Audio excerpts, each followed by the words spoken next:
ॐ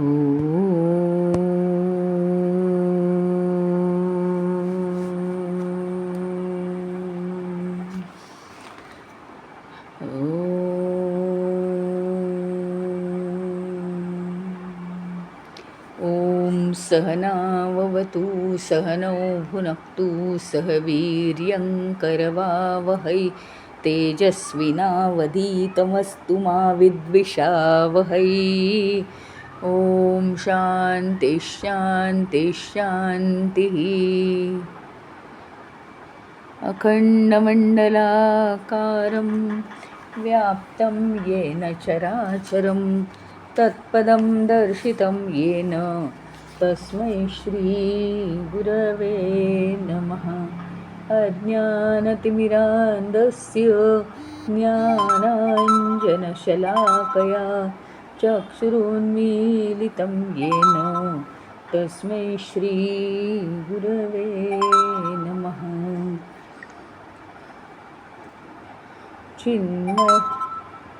चिन्मयं व्यापि यत्सर्वं त्रैलोक्यं सचराचरं तत्पदं दर्शितं येन तस्मै श्रीगुरवे नमः।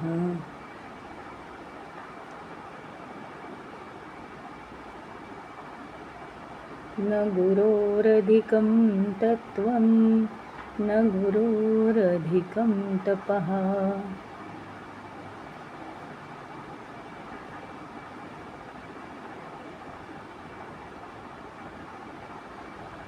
तत्त्वज्ञानात् परं नास्ति तस्मै श्रीगुरवे नमः।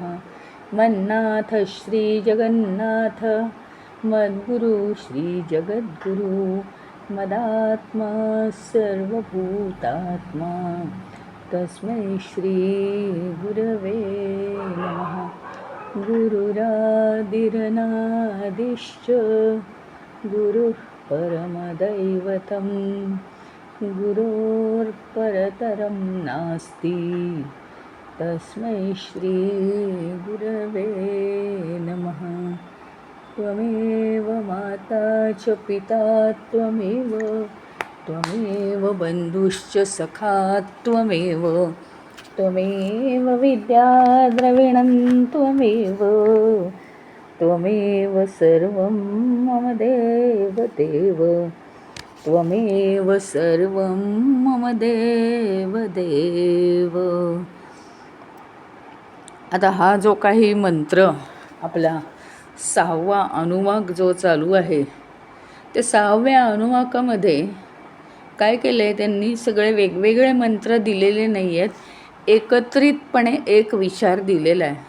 तो जो कालचा विचार आहे तोच आता पुढे चालू आहे झालेला। तर हृदयामध्ये पोकळी असते असं आपण बघितलं, आणि त्या पोकळीमध्ये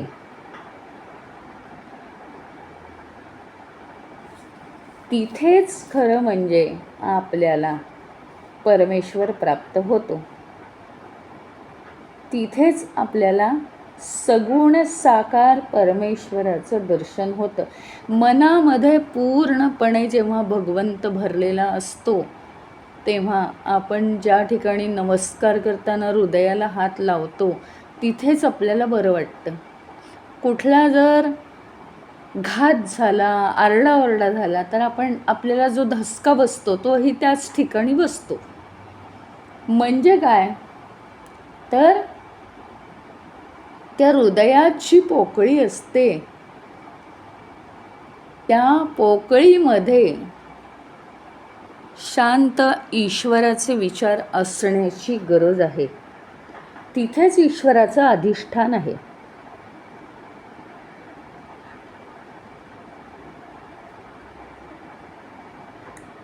म्हणजे शुद्ध अंतःकरण जे असतं माणसाचं, माणूस म्हणतो शुद्ध अंतःकरण आहे, तर्कसंगत विवेक केला जातो, तो सगळा याच ठिकाणी केला जातो।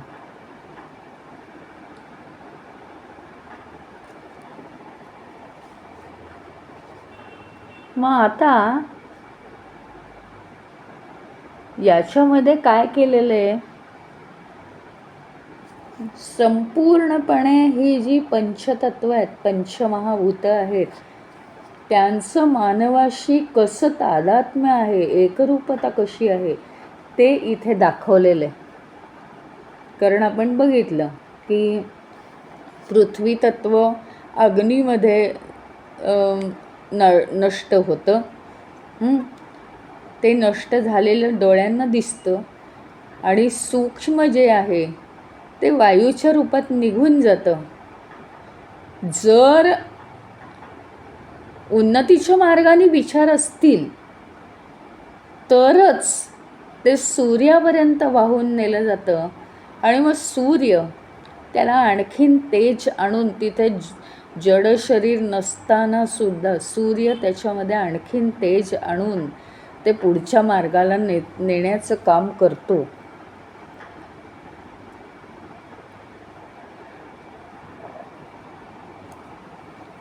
इथे सायन्सचं सुद्धा सिक्रेट आहे. म्हणजे खरं तर काय, आपण म्हणतो बुद्धी ही डोक्यात असते. त्याचं कारण सायन्सने आपल्याला चित्र काढून दाखवलं आहे. डोक्यात ब्रेन आहे आणि ब्रेन ते सगळं काम करतं वगैरे. तिथे केंद्र आहेत, मान्य आहे सगळं.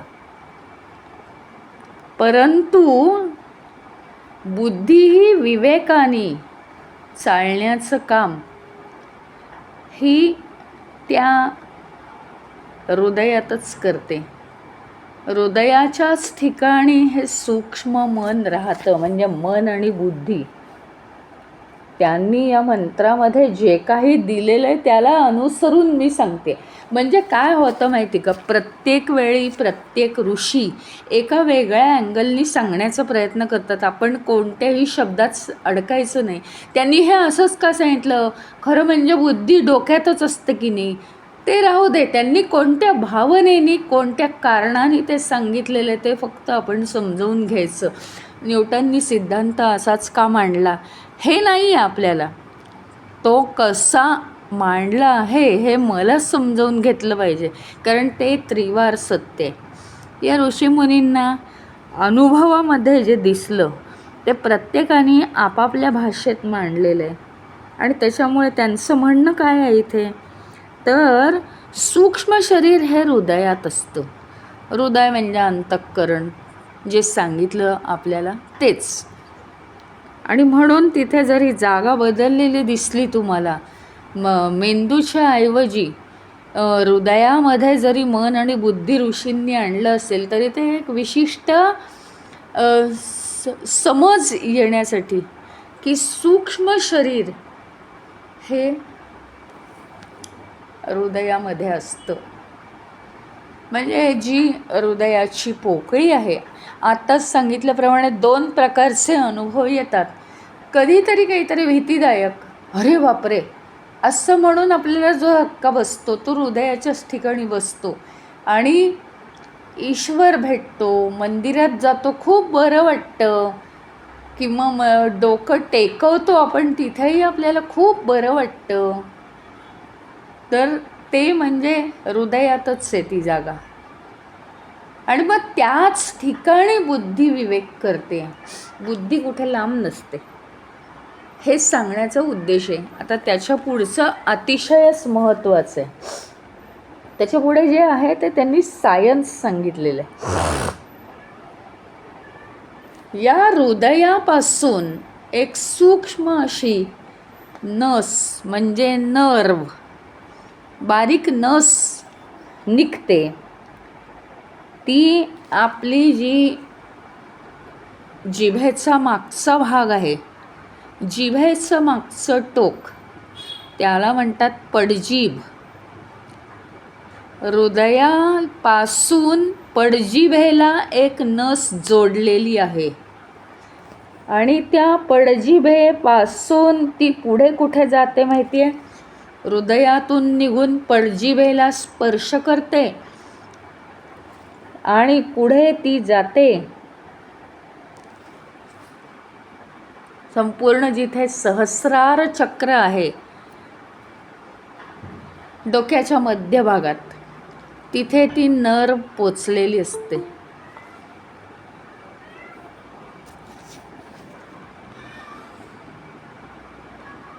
त्यामुळे हृदय आणि मेंदू हे एकमेकांना जोडलेले असतात. आणि म्हणून आपल्याला वाटतं की बुद्धी मेंदूमध्ये आहे, पण तिचं कार्य ती करत असते. म्हणजे मन आणि बुद्धी हे एका नर्वद्वारे एकमेकांना जोडलेले असतात.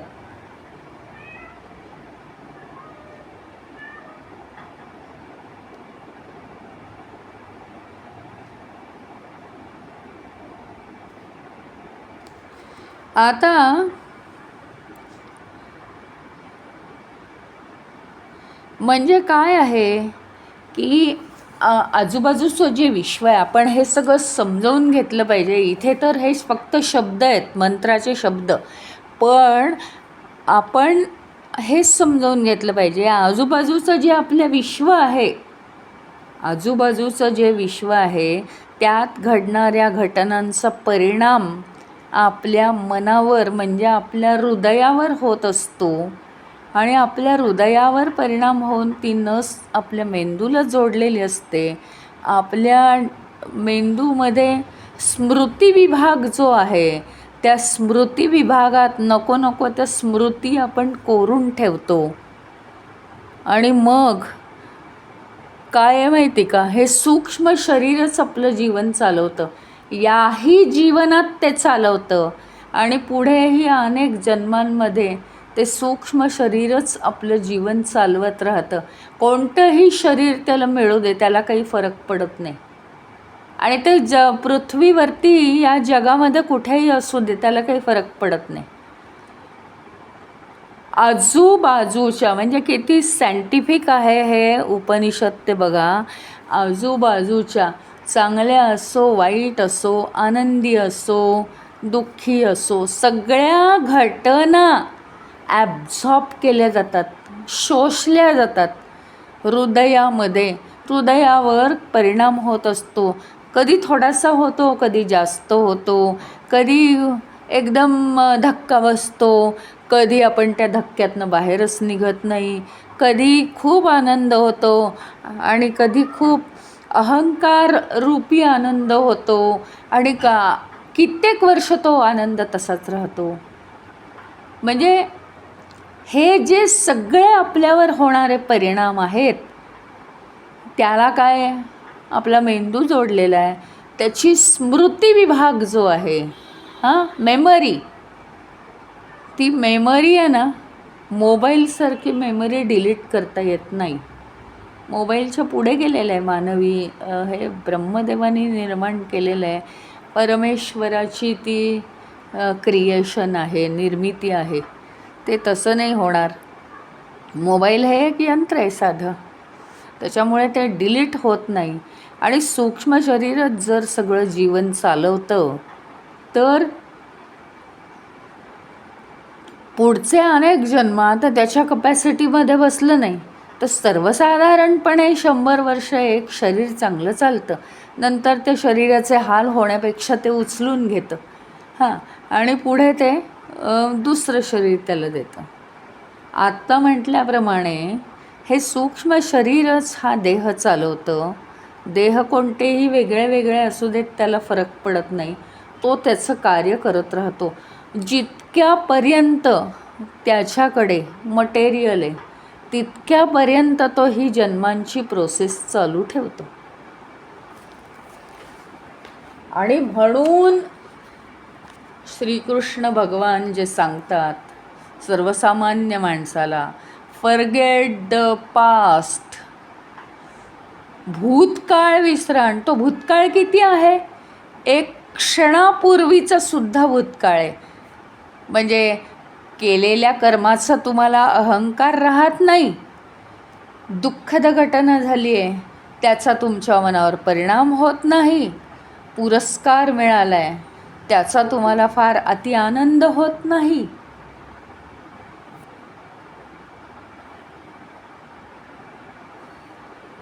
म्हणून भगवंत सांगतात की फॉरगेट द पास्ट. त्याला एवढं मोठं कारण आहे आणि ते सगळे जाणू शकणार नाहीत. जो आता या तैत्तिरीय उपनिषदापर्यंत पोहोचला असेल तोच हे जाणू शकेल. पण जो नुसतीच सर्वसामान्य माणूस गीता ऐकतो आहे तर त्याला हे कळलं पाहिजे, म्हणून त्यांनी तेच सांगितलेलं आहे. आणि खरोखरीच फॉरगेट द पास्टनी काय होतं, मन सगळं पटकन रिकामं होऊन जातं. पण मन रिकामं झाल्यानंतर एक रिस्पॉन्सिबिलिटी असते. मन हे रिकामं नाही राहू शकत. म्हणून काय केलं पाहिजे तर सतत भगवंताचं स्मरण केलं पाहिजे किंवा त्याला समर्पण केलं पाहिजे. सतत त्याच्यामध्ये आपण बिझी राहिलं पाहिजे.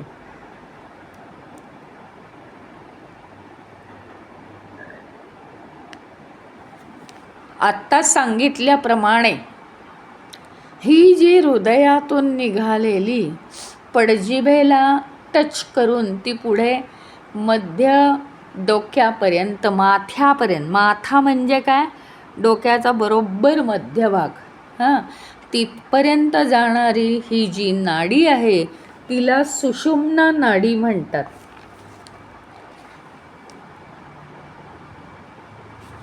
आणि ज्यावेळी माणसाला सद्गती प्राप्त होते त्यावेळी माथ्यातूनच त्याचा जीव जातो.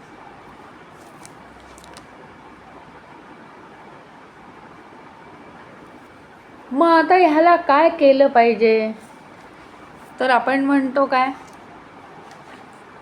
श्रवण मनन हे तर असतंच. म्हणजे आपलं आता काय झालं आहे गंमत माहिती का, फॉरगेट द पास्ट केलेलं श्रवणसुद्धा आपण विसरून जातो लगेच.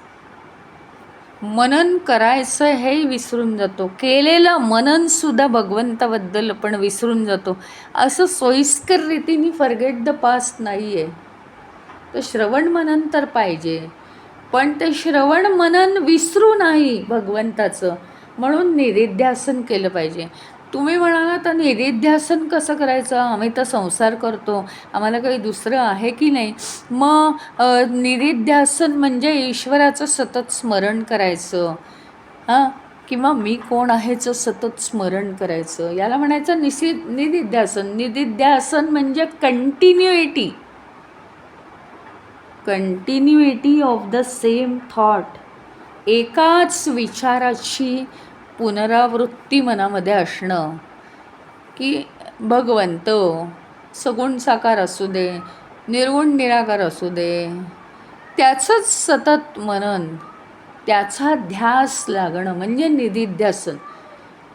तर तुम्ही म्हणाल हे कसं जमायचं आम्हाला संसार करून. पण खरं सांगू का, मनुष्य निधिध्यासनच करतोय. निधिध्यासनाची मानवाला खूप सवय आहे.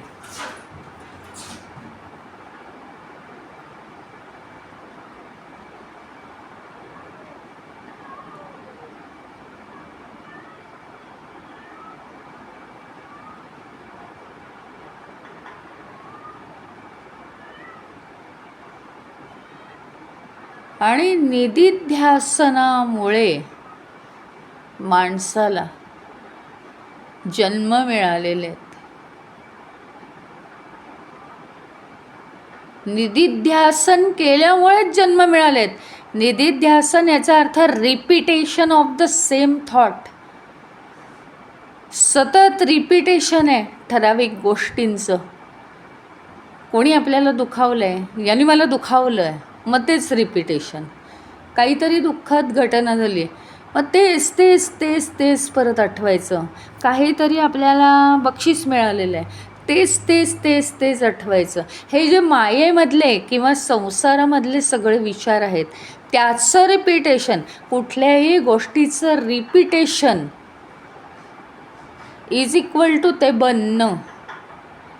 तुम्ही बघा, तुम्हाला जर काही बनायचं असेल, डॉक्टर बनायचं असेल किंवा आणखीन वकील बनायचं असेल, तर तुम्ही काय करता, सारखे तेच विचार, तोच अभ्यास. मग वकील असेल तर केस कशी लढणार, अरे पण हॉरिबल केस आली तर काय करणार, त्याच्या सगळ्या आयडियाज पाहिजेत. हां, डॉक्टर असेल तर मग अरे हिंमत पाहिजे पेशंट समोर आल्यावर त्याचं ऑपरेशन करायला, हा सगळा विचार. आणि त्याचंच निदिध्यासन तुम्ही करणार सतत सतत सतत सतत, तेव्हा कुठे तुम्ही ते बनाल ना. आज आपण जे काही बनलो आहे निदिध्यासनामुळेच. मग निदिध्यासनाची फक्त आता काय दिशा बदलायची आपल्याला. निदिध्यासनाची दिशा बदलायची आहे. म्हणजे एका साईडला काय आहे, मायेचे विचार रिपीट करून करून करून जन्ममरण जन्ममरण जन्ममरण. आता दुसऱ्या साईडला सगुण किंवा निर्गुण ईश्वराचे विचार, यांचं रिपिटेशन करून करून करून मायेचे पूर्ण विचार घालवून जर जन्ममृत्यूच्या फेऱ्यातनं आपण सुटलो, त्याच निदिध्यासनाचा उपयोग होणार आहे. कुठलीही गोष्ट आपल्याला जी सांगितली जाते ना, ती जी आपल्याजवळ नाही आहे अशी गोष्ट नाहीच सांगितली जात.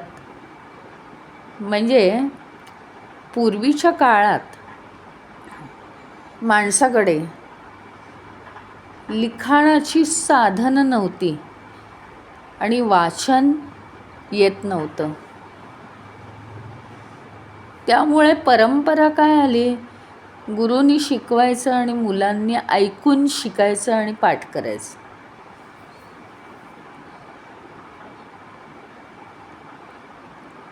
नंतरच्या काळात लिखाण व्यवस्था आली. थोडंसं कमी डोकं चालायला लागलं, कारण सगळं लिहिलं जातं वहीवर, ते आता वाचू परीक्षेच्या वेळेस. आता तर काय मोबाईल आहेत, नोट्स लिहायची सुद्धा गरज नाही, वेळेवर मोबाईलवर सगळी उत्तरं शोधायची, एक एकदा वाचून परीक्षेला जायचं. माणसाकडे जे ॲव्हेलेबल आहे तेच फक्त करायला सांगितलेलं आहे परमेश्वराने.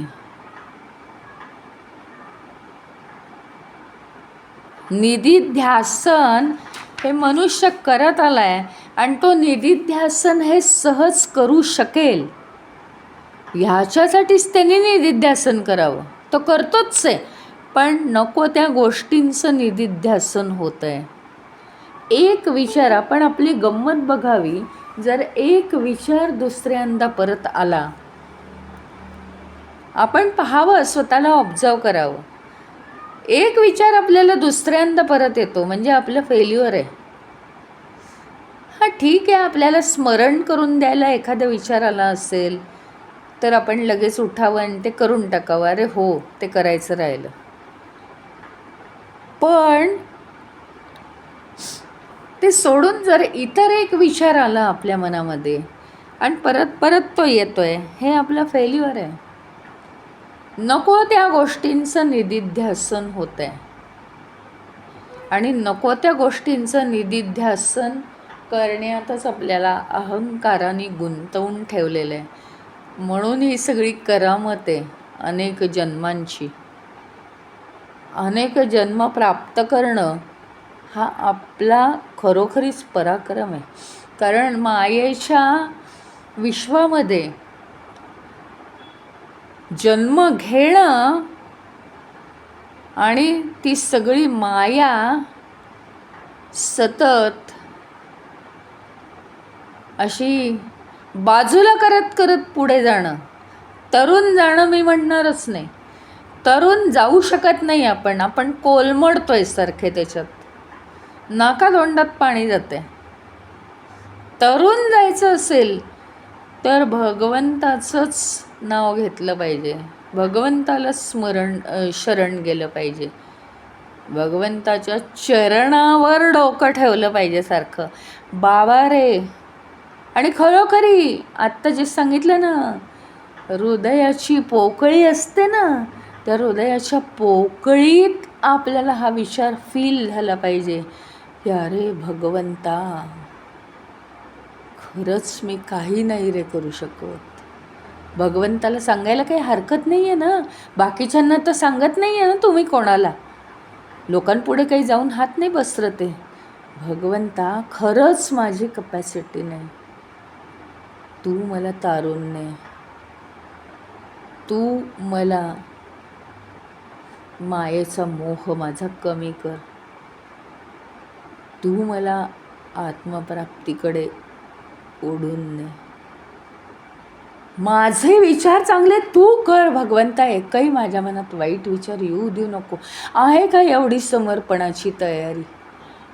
सतत त्याच्या चरणांवर डोकं ठेवून आपण हेच सांगितलं पाहिजे.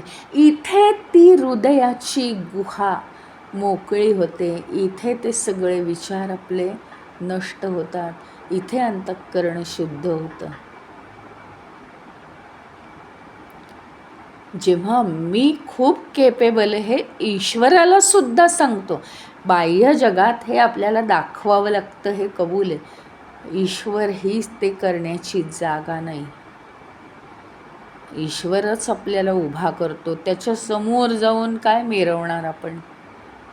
नेहमी असा भाव पाहिजे की नाही ईश्वरा, हे सगळं तुझ्यामुळे आहे रे.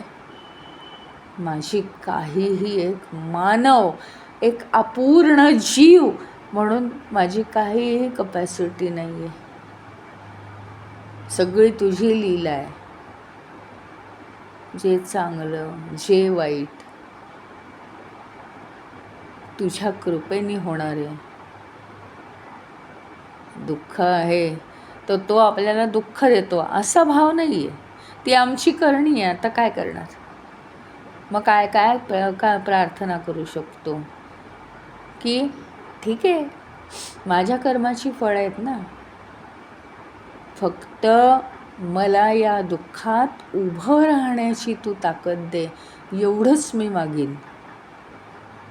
असा जर संवाद आपण ईश्वराशी सतत साधला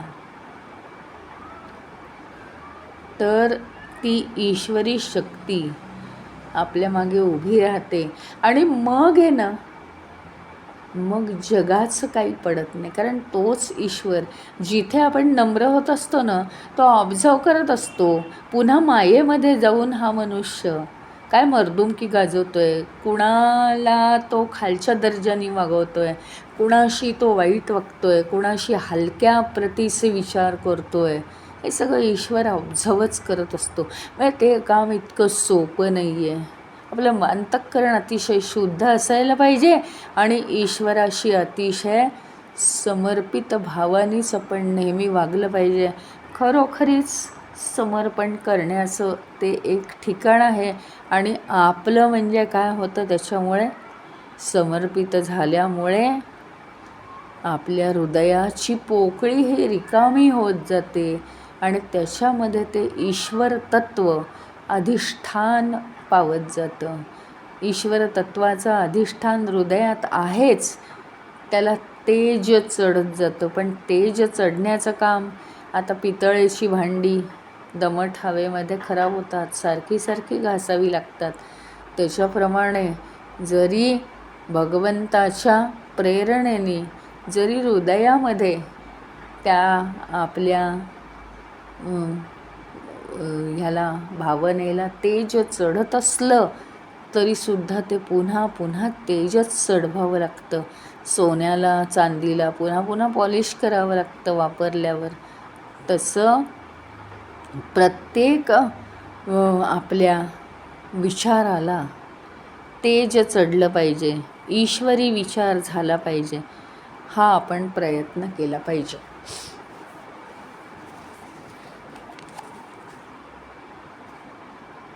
आणि म्हणून भूहू भुवः स्वाहा या 3 व्याहृतींवर, याच्या 5व्या आणि 6व्या अनुवाकात एकत्रितपणे त्यांनी विचार केलेला आहे.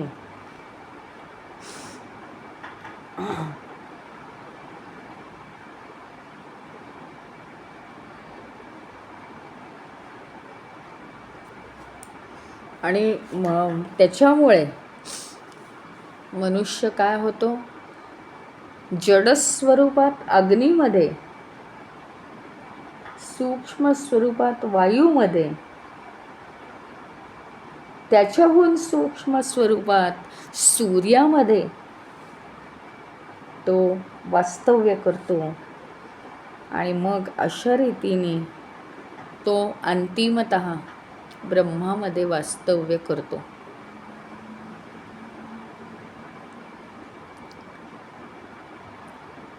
आणि म्हणून ही पद्धत आहे 10वा 13वा करण्याची. सूक्ष्म शरीर जरी दिसत नसलं तरी सुद्धा काय आहे, मनुष्य वायुरूपात तिथे राहतो आणि मग नंतर तो वायू मोकळा होतो आणि मग तो आकाशमार्गाने त्या खोलीच्या म्हणजे त्या घराच्या 4 भिंतीतून तो बाहेर पडतो आणि मग आकाशमार्गाने तो निघून जातो. मग त्याच्यावर सूर्याचे संस्कार होतात आणि तो तेजस्वी होऊन अधिक वरच्या लोकाला तो प्राप्त होतो. पण सगळी जर चांगली कर्म केलेली असतील तर. म्हणून या जीवनातला प्रत्येक क्षण हा पुढच्या जीवनाची फाईल लिहित असतो. इतकं हे प्रकरण इथलं नाजूक आहे. त्यावेळी वेळ मारून नेल्यासारखं वाटतं आपल्याला. छोटे मोठे वेडेवाकडे विचार येतात, पण एकदा का उपनिषदाचा अभ्यास केला की आपण या बाबतीत जागरूक होतो.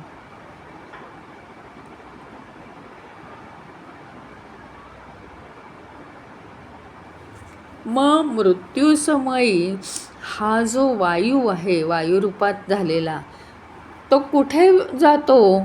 तो शेवटी समष्टीमध्ये विलीन होतो की नाही? ज्यावेळी आपण या देहामध्ये आहोत त्यावेळीच या देहाला व्यक्तिगत जीवन जगत असतानाच समष्टी पातळीवरचं जीवन जगण्याची थोडीशी सवय लावली. समष्टी पातळीवर म्हणजे खूप प्रकार अनेकदा सांगितलेले आहेत की समाजाचं येता येता थोडाफार तरी आपल्या कपॅसिटीमध्ये बसेल एवढा विचार करावा. समाजाचं हित तरी मनात आलं पाहिजे, साधलं गेलं पाहिजे. तर याच जन्मामध्ये आपण या देहामध्ये असताना त्याच मनाने आपण उपनिषद शिकू शकतो, बुद्धीच्या साह्याने उपनिषद शिकू शकतो. सगळं जर करू शकतो तर आपण याच देहामध्ये सगळं साधून घ्यावं. मृत्यूनंतर ते होईल न होईल, कोणत्या दिशेने आपलं हे सूक्ष्म शरीर निघून जाईल सांगता येत नाही. मग आता जर समष्टीमध्ये विलीन होण्यात कल्याण आहे तर आत्ताच या देहामध्ये असताना व्यक्तिगत जीवन जगत असताना समष्टी जीवन जगण्याचा प्रयत्न करावा. समष्टी जीवन जगायचं म्हणजे काय, तर समाजाचे जे प्रॉब्लेम आहेत ते यानं त्यानं रूपाने म्हणजे डायरेक्ट इनडायरेक्ट रूपाने सोडवण्याचा प्रयत्न करावा. ते विजिबलच असायला पाहिजे, दिसायलाच पाहिजेत असं काही नाही. अनेक गोष्टी आहेत, अनेक माध्यमं आहेत, त्या प्रकारांनी ते सोडवण्याचा प्रयत्न करावा. समष्टीशी शेवटी एकरूप झालं पाहिजे. आणि माणसाला आपल्यामध्ये आपल्या स्वतःमध्ये इतकी अफाट क्षमता आहे स्वतःचं स्वरूप ओळखण्याची. ते जाणता आलं पाहिजे की किती मोठी क्षमता आहे. संपूर्ण विश्वाचा डायरेक्टर मी होऊ शकतो आणि मग मी इथे गुलाम म्हणून का व्हायचं?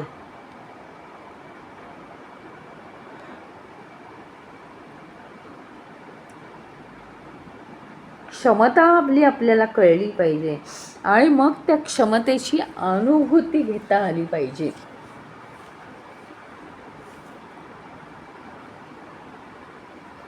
इथे आज हा 7वा अनुवाक 6वा अनुवाक समाप्त झालाय.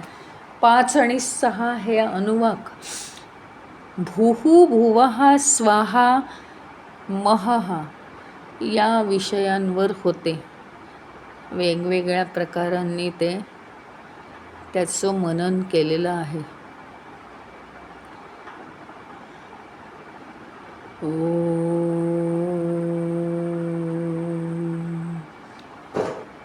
पूर्णमद पूर्णमिदं पूर्णात् पूर्णमुदच्यते पूर्णस्य पूर्णमादाय पूर्णमेवावशिष्यते. ओम शांति शांति शांतिः. हरि ओम. श्री गुरुभ्यो नमः. हरि ओम.